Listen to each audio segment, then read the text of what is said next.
journal. Yasmine Adoko.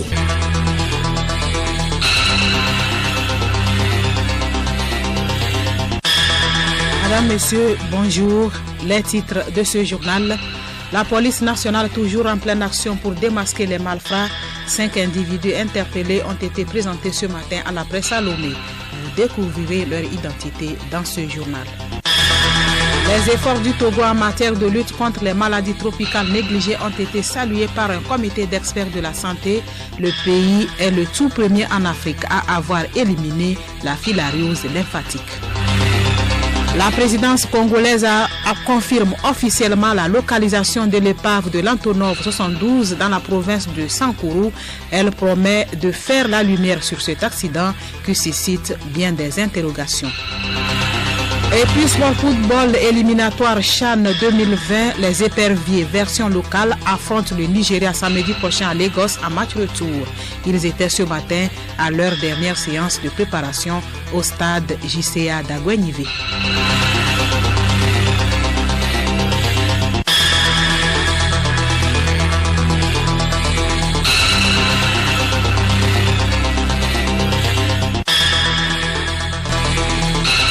radiolomé.tg. Bienvenue à tous. La police nationale togolaise, en collaboration avec celle du Ghana, a mis la main la semaine dernière sur 5 présumés malfrats. Ils sont membres d'un réseau de vols à main armée et de braqueurs.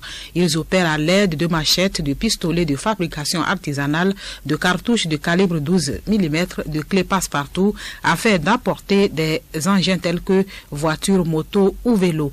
Ils ont été présentés à la presse ce mercredi à Lomé. Douti Yendoubé, commandant de brigade de recherche et d'investigation de la direction centrale de la police judiciaire. Il s'agit d'un nommé Amedjina Kodjo, alias Voyo, et Akolo Yao Justin, tous de nationalité togolaise demeurant au Ghana. Ces 2 individus, repris de justice, lors des investigations, un pistolet de fabrication artisanale a été retrouvé au domicile du nommé Amedjina Yovo. Il reconnaît également opérer dans les quartiers d'Azidogome et de Wanyome. Ils ont réussi à voler une moto, un tricycle. Les nommés Zokoti Patrick et Agomachi Kossi ont réussi à voler une moto de marque Sania à Atakpame. Les investigations sont en cours pour retrouver le propriétaire de la moto. Quant au nommé Atati Tete, 32 ans, repris de justice, il a été de nouveau appréhendé par le commissariat du 6e arrondissement, police nationale. Saisit cette occasion pour inviter les populations à collaborer étroitement avec les forces de l'ordre. Les maladies tropicales négligées, véritable problème de santé publique, touchent 52 pays dans le monde de façon endémique. Les efforts du Togo contre ces maladies ont été salués ce matin par le comité d'experts de Mertizan et par ceux du programme de donation de Mertizan pour avoir éliminé la filarose lymphatique. Ces experts sont à leur 62e réunion à Lomé, Amara Moussa. Oui, vous l'avez dit, cette réunion 62e du genre va durer 3 jours.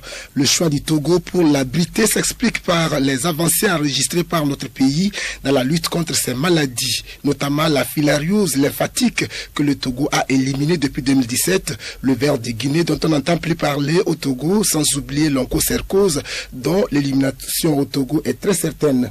Il s'agit donc pour les experts réunis à cette 62e rencontre de célébrer le mérite du Togo dans la mise en œuvre du programme mondial de lutte contre les maladies tropicales négligées à l'horizon 2020, mais aussi de jeter les bases d'une synergie d'action dans l'exécution de la feuille de route 2030 contre les dites maladies.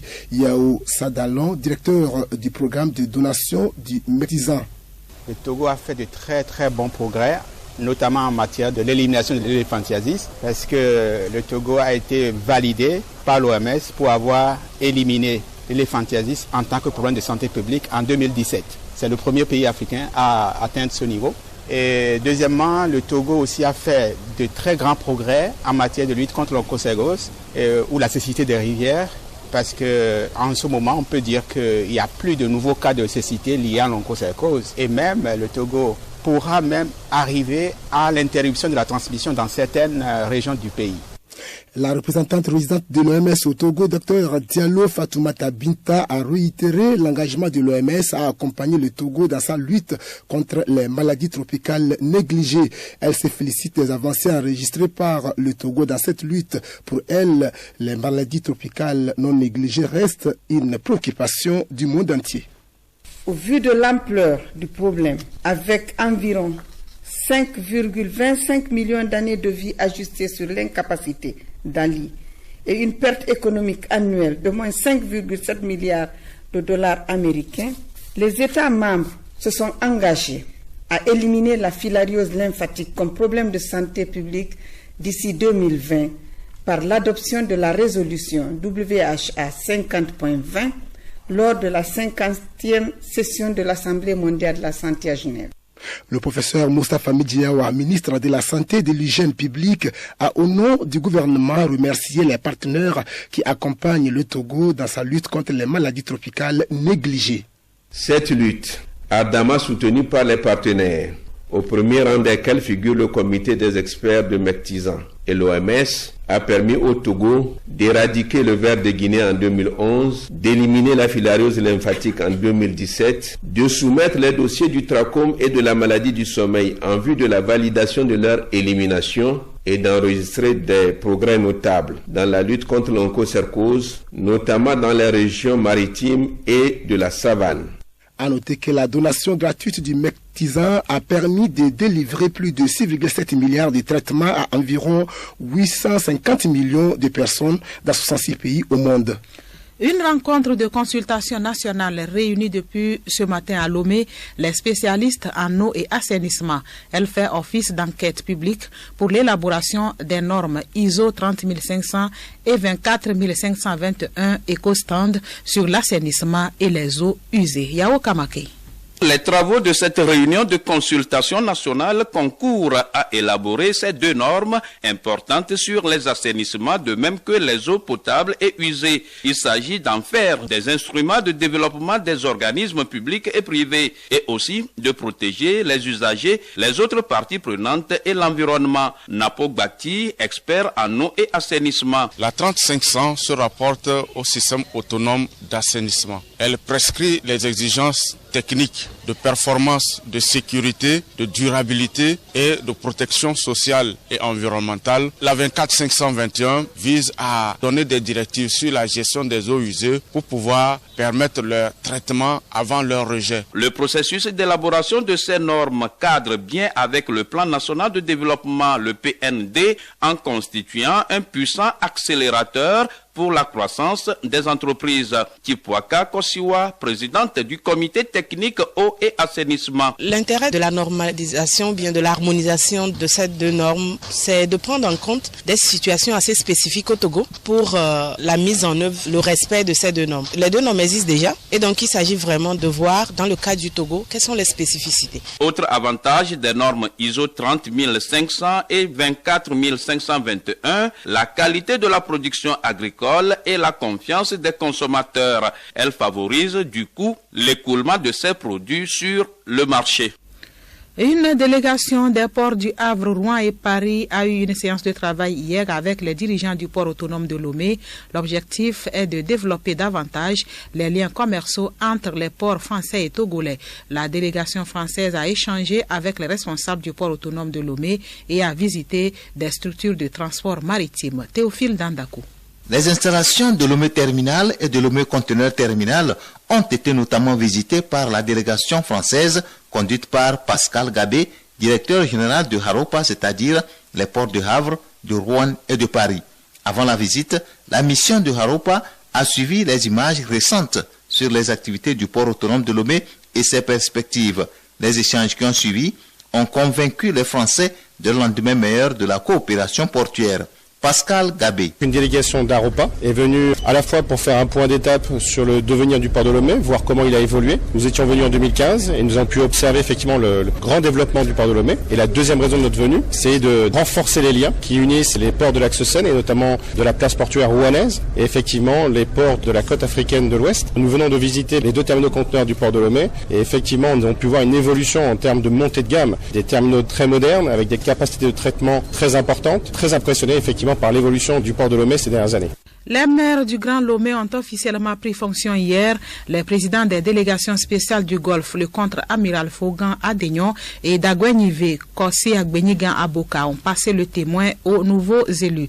Ces derniers estiment que la tâche qui attend les conseils municipaux est délicate. John Siabi Aglo, maire de la commune d'Agwenive 6, porte-parole des maires d'Agwenive. Nous sommes tous de nouveaux maires pour des communes qui sont toutes nouvelles. Nous ne sommes pas des ventes en guerre. Nous allons nous asseoir, faire de façon plus approfondie l'état des lieux, voir les priorités, les classer et puis nous mettre à les gérer. Comme c'est une mission délicate, nous ne pouvons pas la mener toute seule. Nous aurions besoin de la collaboration de toute la population. Pour le maire de la commune de Golfe 4, Jean-Pierre Fabre, c'est un nouveau départ. Il faut se mettre au travail pour le bien-être de la population. Il y a une orientation. Moi, je suis maire de Golfe 4. Il faut faire en sorte que les populations vivent mieux dans un environnement sain.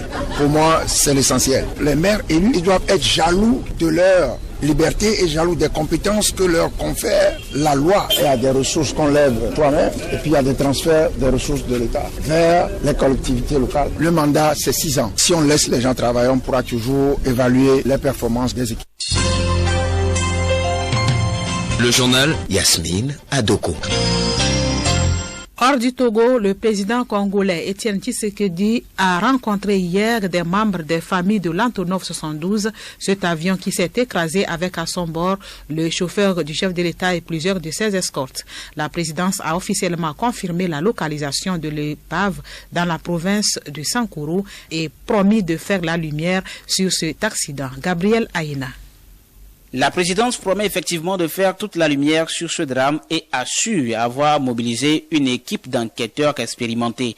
L'appareil, l'équipage de cet avion de l'armée congolaise affrété par la présidence pour transporter le véhicule du chef de l'État et sa garde rapprochée suscite bien des interrogations.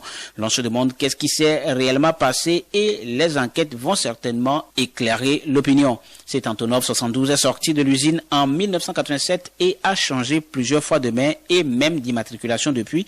La dernière EK 72903, celle que l'on peut encore lire sur les débris de l'avion, ferait de lui un appareil de la flotte de South Airlines, la compagnie arménienne. Mais au début des années 2000, ce sont d'obscurs opérateurs privés qui le gèrent.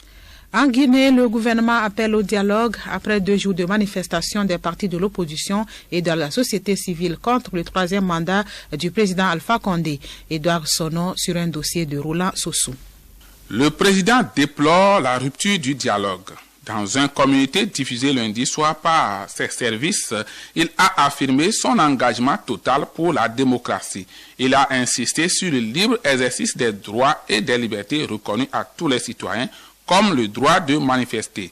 Selon ce même communiqué, le président fera connaître le moment venu, dans un discours solennel, les conséquences des consultations sur la Constitution confiées au gouvernement en septembre. Hier, le regroupement de l'opposition et de la société civile guinéenne est descendu une fois encore dans les rues pour manifester contre un éventuel 3e mandat du président. Les affrontements de la veille auraient fait entre 2 et 5 victimes. Sans transition, passons au magazine Santé Plus. Ce mercredi, nous parlons de la dyslipidémie ou l'excès des lipides dans le sang, un facteur de risque des maladies cardiovasculaires et du diabète. Alice Berthe Barandao. La dyslipidémie, excès d'élévation des lipides dans le sang, est un facteur de risque à l'origine des maladies cardiovasculaires et du diabète. Par quel phénomène le mauvais cholestérol arrive-t-il à causer ces affections? Docteur Ekwekouvahe Damien, médecin à l'ONG Visa à Lomé. Lorsque les taux de graisse augmentent dans le sang, surtout le mauvais cholestérol, se dépose sur les parois des vaisseaux. À long terme, ça entraîne un blocage au niveau des artères qui aboutit tôt ou tard à augmenter la pression artérielle. Puisqu'il y a un blocage dans le tuyau, le cœur va augmenter sa pression pour pouvoir faire passer le sang dans les artères et ça va donner une augmentation de la tension artérielle. De l'autre côté, les lipides en mauvais état dans l'organisme vont circuler, modifier en fait, en présence du glucose en excès, les capacités d'absorption du glucose, notamment leur absorption par les muscles, parce que nous savons que lorsque nous consommons du sucre, la glycémie augmente et ce sucre doit aller dans les muscles pour être consommé. Et en présence de dyslipidémie, le passage du glucose dans les muscles ne se fait pas bien parce qu'il y a une résistance à l'insuline, c'est-à-dire que c'est l'insuline qui conduit le sucre du sang vers les muscles. À partir du moment où il y a du mauvais cholestérol tout autour du muscle, ce passage est diminué, voire arrêté, ce qui aboutira à une augmentation du glucose en permanence dans le sucre, ce qui aboutira donc à une hyperglycémie chronique que nous appelons le diabète. Docteur, Est-ce que physiquement, on peut avoir des signes qu'on souffre de la dyslipidémie? La dyslipidémie chez les femmes, on parle d'obésité génoïde, c'est-à-dire que la graisse va se répartir surtout au niveau des hanches. Et chez l'homme, c'est plus souvent une obésité abdominale, c'est-à-dire au niveau du ventre. Évitons trop de consommation de lipides ou graisses pouvant nous causer la dyslipidémie. À mercredi prochain.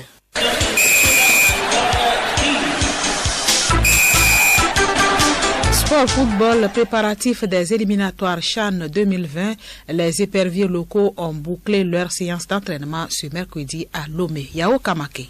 C'est une dernière séance à huis clos qui s'est déroulée au stade de la Jeunesse Club d'Aguenivé. Les éperviers sont attendus à Lagos samedi prochain où ils affronteront le Nigeria pour le compte du match retour du deuxième tour des préliminaires. À la manche aller à Lomé, le Togo s'était imposé par 4-1. En cas de victoire, la sélection togolaise participera pour la première fois à une phase finale de CHAN. Entre autres affiches au programme de ces préliminaires, le Ghana affronte le Burkina Faso, la Mauritanie en découd avec le Mali, le Niger a rendez-vous avec la Côte d'Ivoire, l'Algérie s'explique face au Maroc et la Libye défie la Tunisie.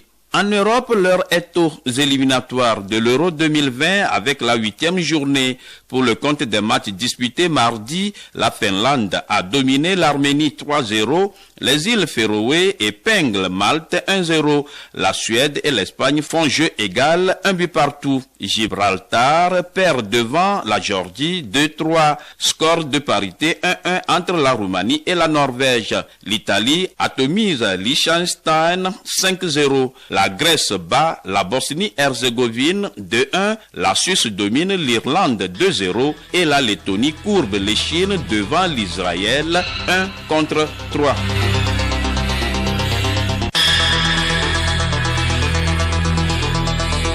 C'est la fin de ce journal dont voici le rappel des titres. Les efforts du Togo en matière de lutte contre les maladies tropicales négligées ont été salués par un comité d'experts de la santé. Le pays est le tout premier en Afrique à avoir éliminé la filariose lymphatique. Et puis la police nationale toujours en pleine action pour démasquer les malfrats. 5 individus interpellés ont été présentés ce matin à la presse à Lomé. Merci de nous avoir suivis.